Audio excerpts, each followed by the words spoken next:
Praise God. Salamat sa Panginoon. Salamat sa Panginoon dahil ang presensya niya po ay naririto. Siya po yung ating sinamba. Hindi po tao, walang tao po dito na itinataas, kundi ang ating Panginoong Jesus. Amen. Hallelujah. Nasa langit pero tinanggap natin bilang Panginoon at tagapagligtas. At siya po ay nasa puso natin. Hallelujah. At siya ay kumikilos sa pamagitan ng banal na Espiritu. Hallelujah. Sa ating mga buhay. Praise God. Ang ating mensahe po ay makikita natin sa Lucas. Lucas 10. Luke 10 verses 30 to 37. That is all about the Good Samaritan. Hallelujah. Og gitay tulan nato ni. Og nagbinisaya na. Ito ay binigyan ng pamaghat ng ating Panginoon para sa ating mensahe ngayong umaga. Who is your neighbor? Sino ang ating kapitbahay? Hallelujah. If we say neighbor, if we say kapitbahay, yung marunong magmalasakit sa atin, yung marunong magpakita ng kabutihan, yung siya yung tumutulong sa atin in times of need. Hallelujah. In times of distress and stress. Hallelujah. Na naririyan ang ating kapitbahay upang i-comfort tayo. Sa panahon na tayo'y nagkakasakit, dinalahan tayo ng kanyang mga panglunas. The oil and wine. Hallelujah. Praise God. To comfort us. And even bigyan ka pa ng suporta upang habang hindi ka pa makatayo, habang ikaw ay lupay-pay pa, papakainin ka ng Panginoon. Bayad na ang lahat. Hallelujah, ng bayarin kung saan kanya inilagay. Praise God. Hallelujah. So Luke 10 verses 30 to 37, 7 verses. Pero yung intro nito, a certain lawyer tempted Jesus by asking him, Master, what shall I do to inherit eternal life? So imagine ka, lawyer na siya. Ang tingin niya sa kaligtasan ay i-inherit. Ibig sabihin, mamanahin. Hallelujah. Minsan, itong knowledge sa sanlibutan ay hindi pasado sa Panginoon. In verse 25, binalikan siya ng Panginoon, what is written in the law? Kasi lawyer siya eh. Kaya dapat banatan din as a lawyer. So what is written in the law? How readest thou? Paano mo binasa ang batas? So sumagot din ang lawyer. Sinagot ng abogado ang kanyang tanong, ang tanong ng Panginoon. Thou shalt love the Lord thy God with all thy heart, and with all thy soul, and with all thy strength, and with all thy might, and thy neighbor as thyself. Wow! Sabi ng Panginoon, you are correct. Yes, this do and thou shalt live. So magaling mag-memory verse ang abogado. You are perfect. Pero gawin mo upang mabuhay ka dito pa lang sa mundo. Hallelujah. Hindi sinabi ng Panginoon, yung minimorize mo na yan ay makapagligtas sa'yo. Hallelujah. If you love God and your neighbor as yourself, if you apply it sa iyong buhay, ikaw ay mabubuhay. Praise God. 29, sagot naman ng abogado, minsan makapal-kapal din, itong makipagdebate kahit sa Panginoon mismo. Maraming taong gusto pang debatihin ang salita ng Panginoon. Kaya, hindi na dapat pagdebatihan pa. Bakit? Kasi, siya yung magdepensa sa atin, hindi natin idepensa ang ating Panginoon. Amen. Palakpakan po natin ng ating Panginoon. Hallelujah! Praise God! Kaya walang away, walang gira. makipagdebate, bahala sa sarili niya. Pero itong lawyer na to, talagang nakipagdakdakan sa Panginoon. At sino naman ang aking kapitbahay? The lawyer asked. Hallelujah! Jesus did not answer directly to the question. Mas wise ang Panginoon, mas matalino ang ating Panginoon kaysa kahit sinong mayabang na mga abogado dito sa sanglibutan. Who is my neighbor? Binigyan siya ng sitwasyon to think of. Hallelujah. In verse 30, a certain man went down from Jerusalem to Jericho and fell among thieves, which stripped him of his raiment and wounded him and departed, leaving him half dead. Binigyan ang lawyer ng sitwasyon ng Panginoon na meron daw tao na naglalakbay galing Jerusalem pababa sa Jericho. Nakatagpo niya ang mga kawatan, ang mga tulisan. Siya ay ninakawan, winatas-watas. Hallelujah! Pati kanyang mga damit, pati kanyang suot, at siya mismo sinugat-sugatan. Hallelujah! Kawawa naman yung taong yon. Pagkatapos iniwan siya, noong kunti na lang mamamatay na siya. Jerusalem to Jericho Road ay matarik, liko-liko, tapos pababa pa. So highball ang abutin natin dito. Okay, and then remote road that for centuries has been a place of robberies and sufferings. So bakit sufferings? Kasi hindi po sila nakakar ng Honda City. Hindi po sila nakapajero, kundi sila po ay naglalakbay. Kung medyo mayaman-yaman ng konti, nakakabayo, nakakamel, kaya mas mabilis pa ang takbo ng kawatan at tulisan sa mga taong naglalakbay from Jerusalem to Jericho. Kaya, a road of suffering, a road of difficulties. Hallelujah! Kung tayo ay maglalakbay doon, kaya yung taong yon na abutan ng kawatan, ng magnanakaw, ng tulisan, at siya ay halos patayin at iniwan siya doon sa daan na kunti na lang mamamatay na siya. Hallelujah! By chance, in verse 31, there came down a certain priest that way, and when he saw him, he passed by on the other way. Hallelujah! Dinaanan siya ng pare. Hallelujah! Tapos dinaanan na naman siya ng Levita. At ganun pa man ay tiningnan lang siya at dumaan sa gilid. Napakamatulungin. Ang galing. Tiningnan lang siya at iniwan. Hallelujah! Sana walang ganun sa atin pagdating ng panahon na mga ganyan. Amen. Okay, take note, these two people, the priest and the Levite, are both from tribe of Levi. So galing sila sa tribo ni Levi. Pag sinabing si Levi, anak ni Jacob, yan si Jacob ay naging Israel, pinangalanan mismo ng Panginoon na Israel, pinalitan ang Jacob, naging Israel, at yung Israel na yan ay yung Israel na country ng Israel ngayon hanggang.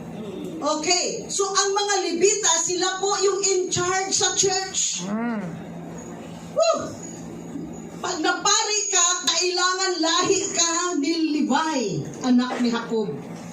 So, at ang ibang mga Levita ay mga in charge sa church, mga assistants sa mga pari. Walang ibang tribo ni Israel ang kikilos at gagawa sa loob ng church. Kaya ngayon, tayong mga tinawag ng Panginoon, we are the spiritual Levites. Amen. Yung mga in charge sa ministry mismo, we are the priests of God. Amen. Hallelujah. At yung mga in charge sa mga tangbol na to, sa mga ganyan, mga gitara, mga in charge dyan sa pintuan, mga Levita, kadugo pa rin ng mga pari. Hallelujah. Mga pinili, merong mga special calling ang mga tao. Hallelujah, na nagtatrabaho sa church. Pero bakit? Bakit yung dalawang klaseng taong pinili ng Panginoon? Tiningnan lang yung taong lupaypay. Tiningnan lang yung taong nakahandusay. Hallelujah! Ganyan ba ang ugali ng Levita? Ganyan ba ang ugali ng preacher?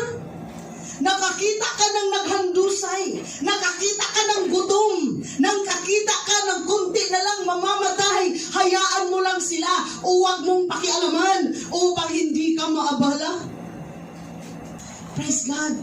Ganun lang, pag Levita tayo, kailangan may puso po tayo. Dahil pag may puso ka, dadakpin yan ng Panginoon yung pusong iyan. Kung anong desire mo, yan ay matutupad. Hallelujah! Dahil hinihintay ng Panginoon ang mga taong may puso. Amen.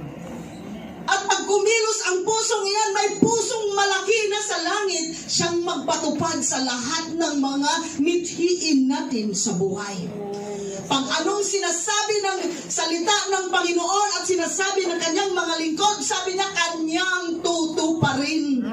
Hallelujah! He will confirm the words of His servants. Amen. Praise God! Dahil napakabuti ng Panginoon. Amen. Amen. Let us speak the word of God and let us pray and give your desire to the Lord and He will meet the desires of your heart. Hallelujah. And by chance there came down a certain priest that way, and when he saw him, he passed by on the other side, and the Levites also do the same. And then itong dalawang to ay nagtatrabaho sa church, at ang isang descriptive title talaga ng pagkapari ay intermediary between God and the people. Kakahiya, no? Pag ikaw ay pari ng Israel, ikaw yung nasa gitna ng Panginoon at ng mga tao.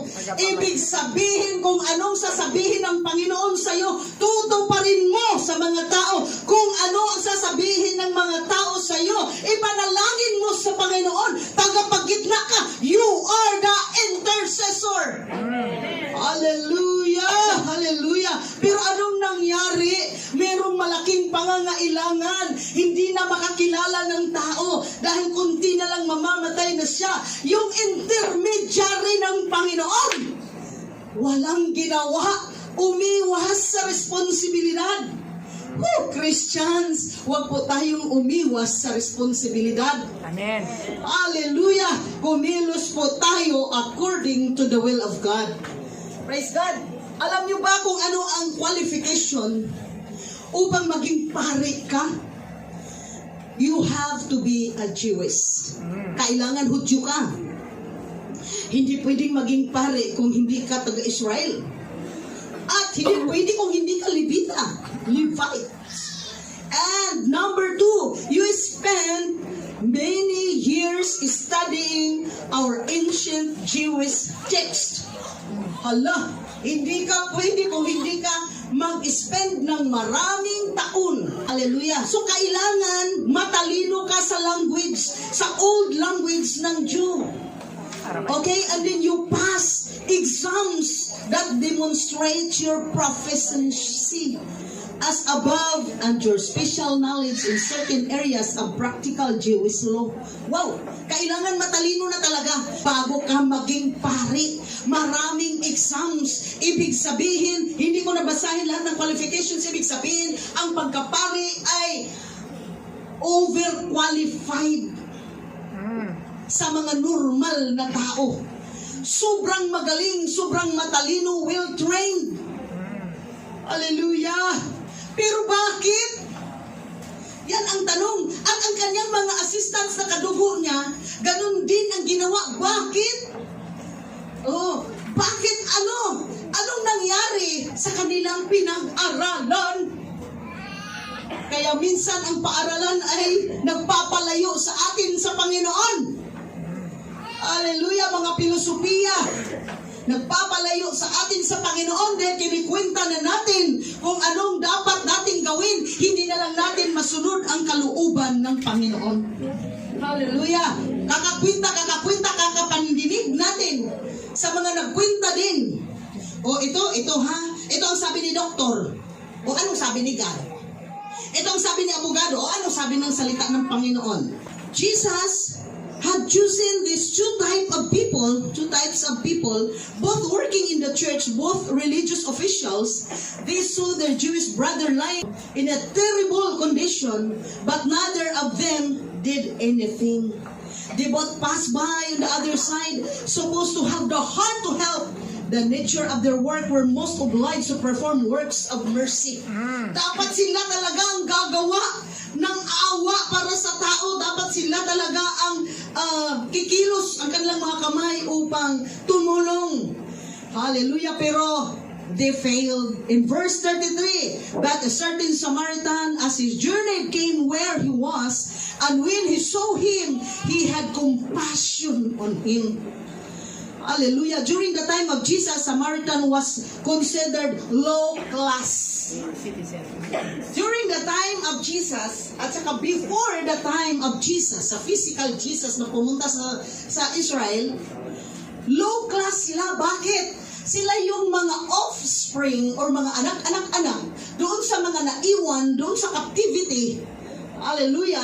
Yung 70 years na captivity, papuntang Babylonia, kasi ang mga dinala doon, mga matatalino, sina Daniel, si Ezekiel, si Shadrach, Meshach at Abednego, at lahat ng matatalino dinala nila doon upang magka-brain drain ang Israel. At iniwan nila yung mga magsasaka na walang mga lupa. Hallelujah! Yung mga pobre, iniwan nila doon. Yung parang walang kwenta kung tingnan nila sa mata nila. Pagkatapos, pinangasawa, nag-intermarriage doon sa mga kalapit na mga countries, mga kalapit na mga Muslims countries at iba pang mga ethnic groups, at sila ngayon ang naging half-breed na Hudyo. At noong bumalik ang mga Hudyong totoo na mga matatalino from Babylonia, sila ay mababa ang kanilang tingin sa Samaritan people. Woo! Hallelujah! Pangayap. Ang yabang na nila, galing lang sila ng Babylonia. Mababa ang tingin nila sa mga taga-Samaritans. Kawawa naman ang kanilang mga mata.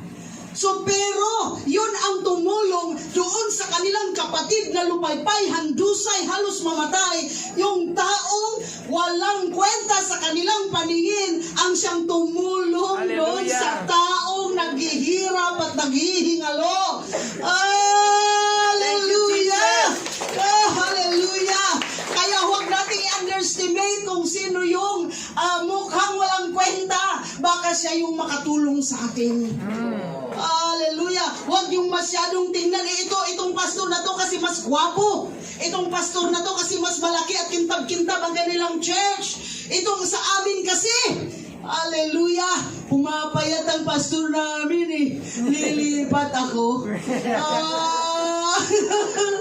Praise God!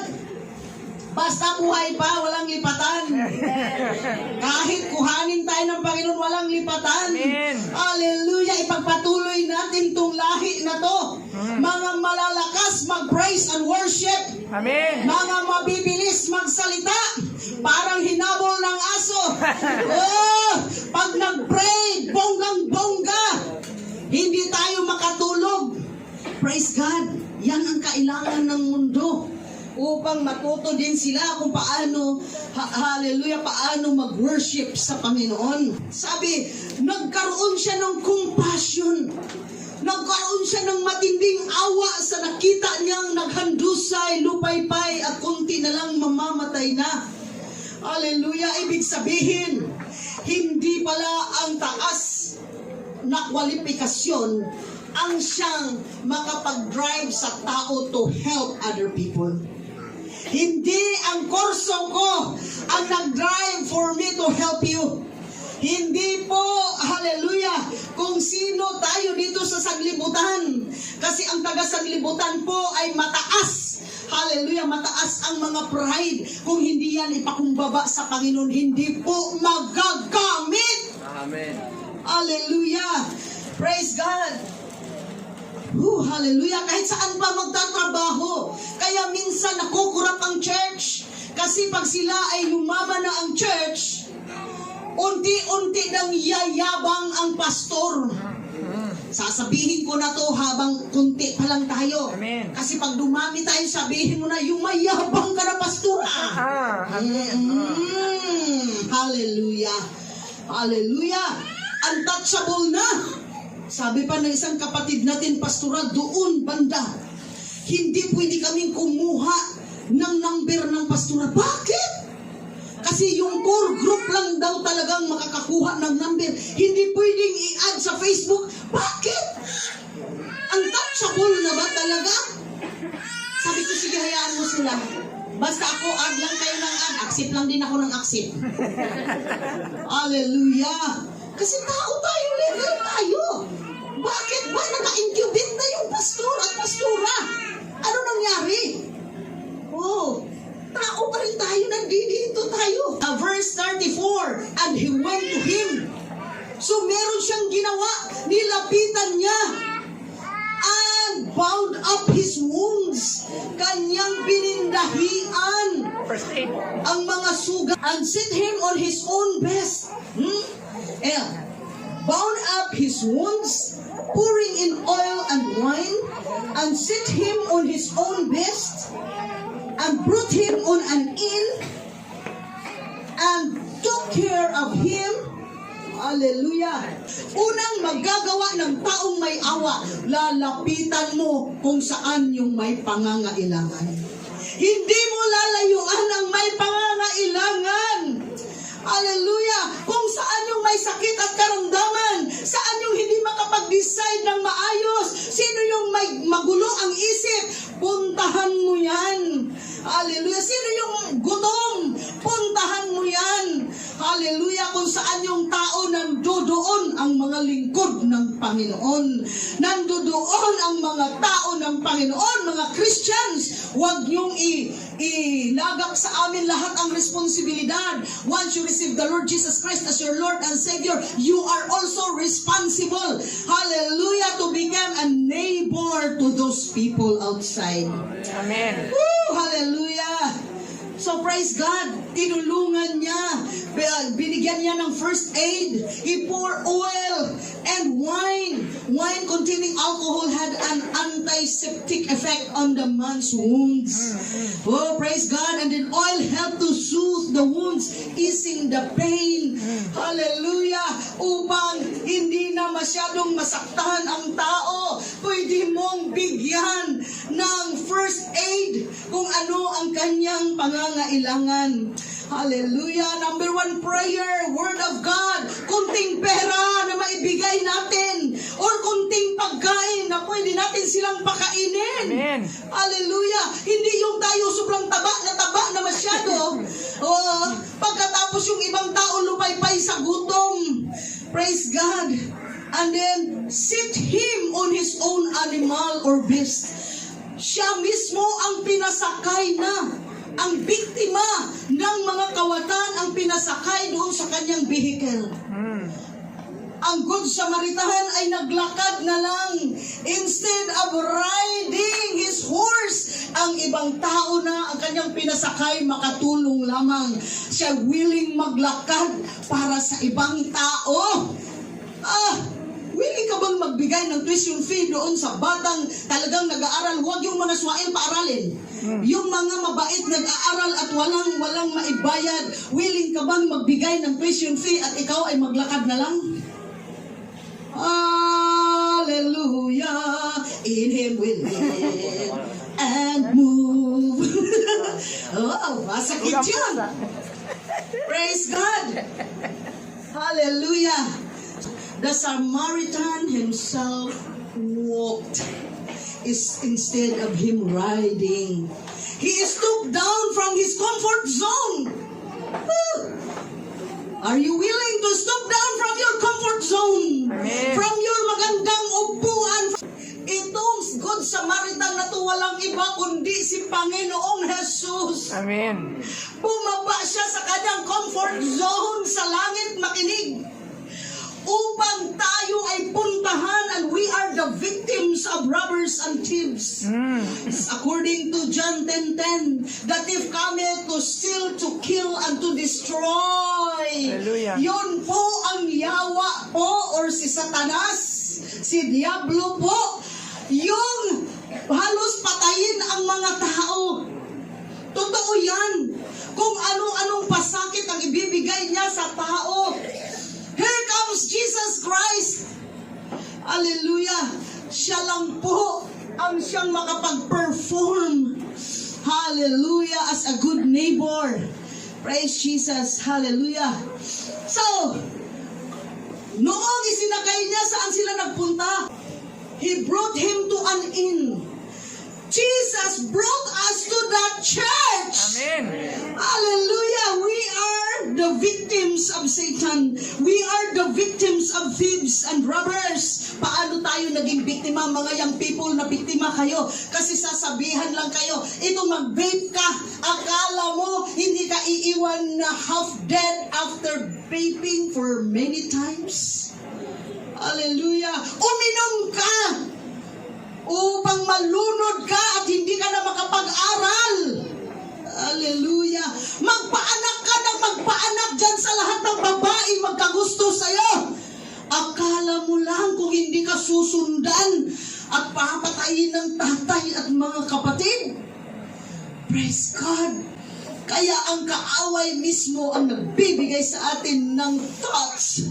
Hallelujah. Upang makagawa ng masama.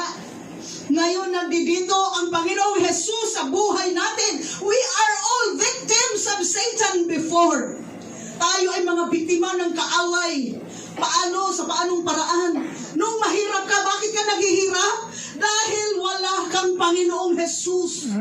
Bakit gusto mo nang magpakamatay? Kasi hopeless ka na.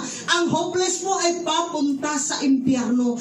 Ang mga hopeful po ay papunta ng langit. Amen. Kaya nandito po tayo. Ang Panginoong Jesus mismo ang nagbitbit sa atin dito isa-isa. Isinulong po tayo sa church. Katulad ng Good Samaritan, dinala niya ang biktima doon sa hotel. Hallelujah.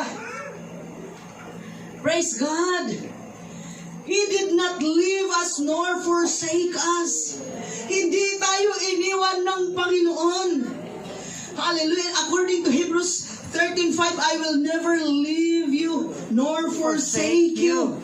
Praise God. Bakit tayo ipapasok sa church? For our spiritual shelter. Amen. Hallelujah. Bakit niya ipinasok yung taong nahimatay na halos mamatay na doon sa inn? For his physical shelter and rest. Tayo din ipinasok sa church for our spiritual shelter and spiritual rest. Amen. Palakpakan po natin ang Panginoon. Sobrang seryoso. Ay, hallelujah. And then, siya pa mismo ang nag-alaga noong nandoon pa siya. He took care of him. Jesus took care of us the time that we are still helpless. Amen. Noong wala pa, hindi pa tayo natuto, hindi pa tayo marunong. Noong hirap na hirap pa tayo, si Jesus mismo ang nag-alaga sa iyo. Amen. Si Panginoong Jesus mismo ang nagbitbit sa iyo at inalagaan ka.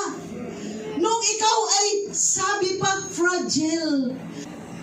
Praise God. So, si Jesus mismo ang nag-alaga sa atin. Amen. Call upon His name. Tawagin mo ang Panginoon. Hindi po 24 hours kaming magkasama tayo. Kundi tawagin ang Panginoon kasi siya mismo ang nag-aalaga sa iyo at sa akin. He will never leave you nor forsake you. Hindi kanya iwanan. Hindi kanya pababayaan. And in verse 35, and on the morrow, when he departed, he took out 2 pence and gave them to the host and said unto him, take note dito ha, take care of him. And whatsoever thou spendest more, when I come again, I will Hallelujah. repay thee. Yes, Lord. Hallelujah. Praise God. Ipinasok ng Panginoon ang mga taong walang-wala, ang mga taong lupaypay, walang mga tithes and offering. Anong i-offering ng Maganda na lang wala dito si Aljim. Lagi ko talagang nabugbog na sa example si Aljim. At huwag na lang din kayong magsawa at huwag kayong mainggit kay Aljim. Hayaan nyo lang. Pag wala kayo dito, kayo naman ang i-mention ko. Ichichismis ko ngayon si Aljim. Nung nag-aral siya, walang-wala. Sobrang lupay-pay financially, naglalakad. Alam nyo ba, inulit-ulit ko to. Habang nakita ko si Aljim, ako nakasakay ng jeep, halos walang-wala lang din, pamasahe lang din. Alam mo na yan. Pagkatapos naglakad si Aljim, para kaming nasa drama eh. Sabi ko, sabi niya, tapos isip-isip ko, kung sabihin ko para, may pamasahe ba ko para kay Aljim? Wala. Ang ginawa ko, umiyak na lang talaga ako hanggang papunta dito. Kasi naisip ko, Lord, paano ko matulungan itong mga batang to? Grabe naman pagsakripisyo ng mga to. Nag-aaral, naglalakad. Nung iniwan ng Panginoon, kasi umalis na siya, nagbigay siya doon sa host, doon sa keeper of the inn. Pastors, workers, sa LC Fan Church, workers, and sa LC Fan members, huwag kang mag-alala. Pag merong bagong lupay-pay darating dito, babayaran yan ng Panginoon. Amen! Yes, Lord! Hallelujah! Yes, Lord! Yes, As Lord! we took care of them, God, hallelujah, hallelujah, hindi mangungutang sa atin. Bayad po yan lahat. Amen! Kasi alam nyo naman yan, hindi yan makapag-diet sa Tacloban, sabi. Ang gagaling nyo naman, Pastora, bakit puro yung people sa Squatter. sa squatter ang pinapatos nyo? Pwede naman kayong magturo sa mga professionals dito sa Tacloban. Kadami-daming milyonaryo dito, ba't hindi kayo makapagturo? Oh God. Pero ang salita ng Panginoon talagang makakapuslit kahit saan. Ang Panginoon naghahanap talaga ng maparating niya ang kanyang mga salita sa lahat ng klase ng mga tao. Okay, patuloy po tayo. So binayaran binayaran ng Panginoon ang kanyang panggastos ng 2 denaryo. Yung 2 denaryo daw pala during the time is 2 weeks na nakain or 3 weeks ng isang tao doon sa hotel. Kaya wala kang dapat ipag-alala, mga pastors, mga taga LC Fan, kung may mahihirap na makarating dito, ang Panginoon nagbabayad po sa atin. Amen! Kasi tayo din, ganun din naman. Binayaran din naman tayo ng Panginoon until such time matuto na silang magbigay dahil sila mismo nakakatayo na sa kanilang sariling mga paa. Woo! Ngayon, tighter na po ang naglalakad na tao. Hindi ko na ulitin ang pangalan. Baka sulatan nyo. Ay, hallelujah! Hallelujah! Praise God! Hallelujah! Hindi po nangungutang ang Diyos. At noong pagbayad niya, sabi niya, take care of Him. So, pag may dumating dito, isipin na lang natin, sinabi na ng Panginoon, alagaan mo Amen. yan. Yes, Lord. Yes, Lord. Hallelujah! Alagaan mo yan. Kasi mga bata pa yan, alagaan mo yan dahil hindi pa yan marunong. Alagaan mo yan dahil lupay-pay pa yan. Alagaan mo yan, gutom yan, pakainin mo yan. Hallelujah! Hayaan mo pag sumubra ang gastos mo, pagbalik ko, babalikan kita. Hallelujah! Babayaran pa talagang kita. Hallelujah! Yes, Lord! Woo! Praise God! Kaya kung ano man ang meron sa sanlibutan, ang Panginoon mas marami pang ikabigay niya sa atin.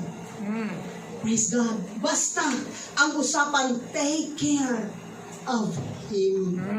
Kailangan natin na alagaan ang mga tao. So praise God. The Good Samaritan, no other than Jesus Christ. He was an outsider and despised by many, like the Samaritan. Siya ay outsider. Bakit outsider siya? In Revelation 3:20, Nandyan si Jesus kumakatok sa puso natin, sa ating pinto. Bakit siya kumakatok? Kasi nasa labas siya ng buhay natin. Bakit nasa labas siya? Dahil ang kaaway ang in-entertain natin sa ating puso. The devil himself, siya ang nakahawak sa ating mga puso. Mga walang pananampalatayang puso. Hallelujah. Dictated by Satan. Dictated by the demons and his devils. Mag-inom ka. Huwag kang magbasa ng Biblia. Mag-pornography ka. Mag-uwag-uwag ka. Hallelujah. Hallelujah. Kaya, Jesus is keep on knocking. Hallelujah. Sa puso po natin. Kasi gusto niyang pumasok like the good Samaritan. Outsider po siya. Castaway po siya sa mga tao. Sige, mag-preach ka dyan. Walang lilingon sa'yo. Bihira lang ang lilingon sa'yo. Kasi meron na silang na-entertain dito. The devil, may-ari ng kalaswahan, may-ari ng lahat ng liquors, may-ari ng lahat ng kahambugan. Hallelujah, lahat ng kasalanan. Nandyan na, ayaw nilang papasukin ang totoong Panginoon. Hallelujah. Woo! Bakit hindi natin ngayon na nandito tayo, we are captured by His presence. Open up your heart, Yes, mga young Lord. people. Buksan niyo po ang puso niyo. Ang Panginoon po ay kumakatok sa puso natin. Gusto niyang pumasok. Hallelujah. At hindi na siya maging outsider sa atin.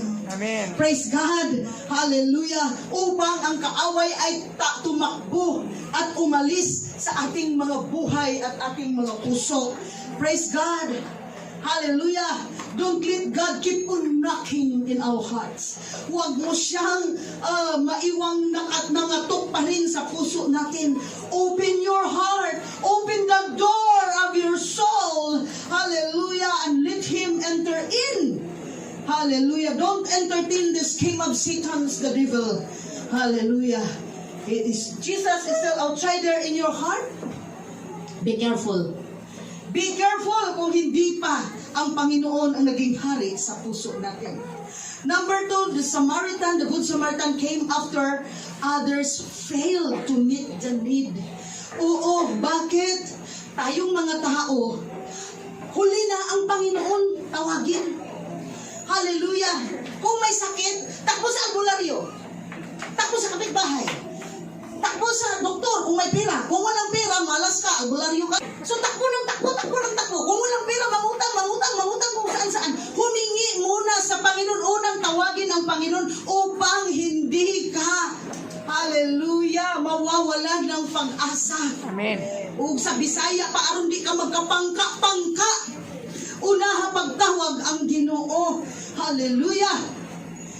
The Good Samaritan came before it was too late because Jesus is on time. Amen. Amen. Jesus is on time. Yes, Lord. Hindi lang natin nililingon. Hallelujah. Number 4, malapit na po tayong matapos. The Good Samaritan came with everything necessary. Amen. Kasi si Jesus po yun. Amen. Kung ano yung pangangailangan mo, may bit-bit po siya. Kung gamot para sa karamdaman, may bit-bit po siya. Kung pera, meron po siya. Siya may-ari ng buong sanlibutan. Amen. Huwag po nating ismulin ng ating Panginoon. Kayang-kaya niya. Hallelujah. Yung nga inulit-ulit ng ating bisita na yung nga lang na nakatapos yung 3 yung anak, himala na yan ng Panginoon. Yes, Lord. Hallelujah. Dahil ang Panginoon has everything. Hallelujah. In Matthew 6, sabi pa, for your Father knoweth what things ye have need of before ye ask Him. Hallelujah. Number 5, the Samaritan came right to the afflicted man. Bakit sa afflicted? Because if a person is wealthy and healthy, hindi mamamansin sa Panginoon. Kasi healthy ka eh. Wealthy ka pa. Natural lahat ang pasyalan. Kahit linggo, pasyal. Hi, hello. Oo, tiktok. Reels. Linggo yan ha, nag-reels. Habang nagsasamba yung iba. Good time. May pera eh. Pero pag half dead na yan, iiyak na yan. Kahit anong pogi niyan, kahit anong macho niyan, pag yan half dead na, iiyak na yan sa Panginoon. Andyan agad ang Panginoon. Hallelujah! Palakpakan po natin ang Panginoon. Kahit hinuhuli siya, darating talaga ang Panginoon. Amen.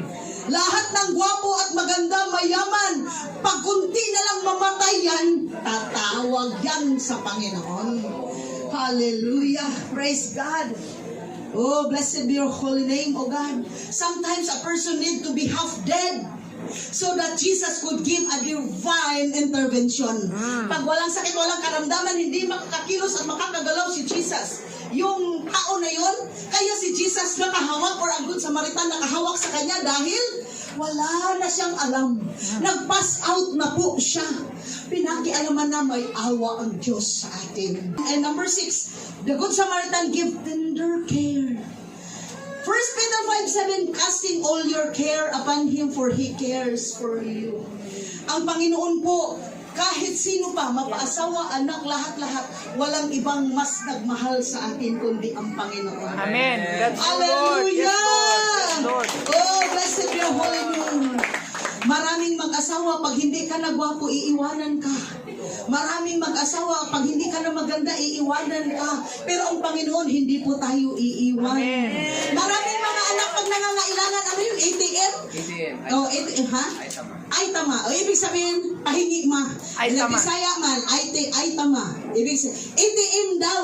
Pag nag-aaral pa, pag maliliit pa. Ay tama. Pag tapos na yan, yung iba, aalis na. Kasi hindi na sila ATM.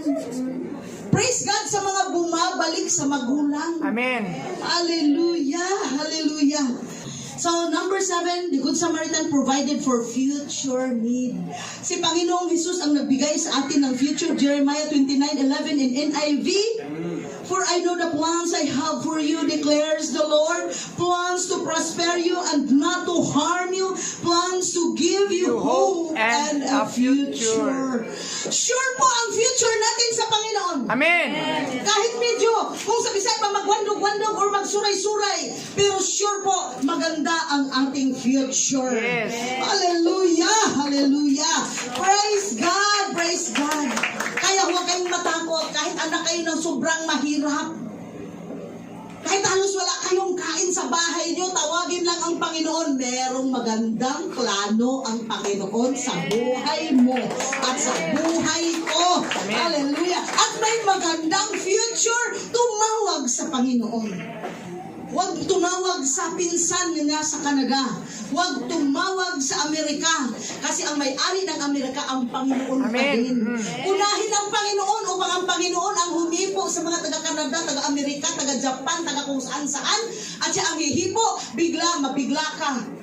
Bibigay ng Panginoon, ibubuhos ng Panginoon ang iyong blessing. Dahil siya ang may-ari ng lahat. Which now of these three thinkest thou was neighbor unto him that fell among the thieves. Sabi niya doon sa abogado. Di ba? Ang tagal-tagal, hindi nakaimik ang abogado. Lalo na nung ako ang nagsalita ngayon. Hindi siya nakaimik ngayon pa lang. In verse 36, sabi niya, 37, sabi niya, he that showed mercy on him. Then Jesus said unto him, go and do likewise. Go likewise. Pamarisan po natin ang ginawa ng Panginoon. Kahit konting bagay lang ang magawa natin, hindi natin kaya ang kaya ng Panginoon. Pero yung puso natin, kung katulad sa puso ng Panginoon, you are the neighbor. Hallelujah, doon sa may pangangailangan. Jesus is our perfect neighbor. He is not your enemy. Why keep on fighting against His word and against His will? His will pala. Go and be a neighbor to them that are victims of thieves in John 10:10. Hallelujah. Let us all rise up.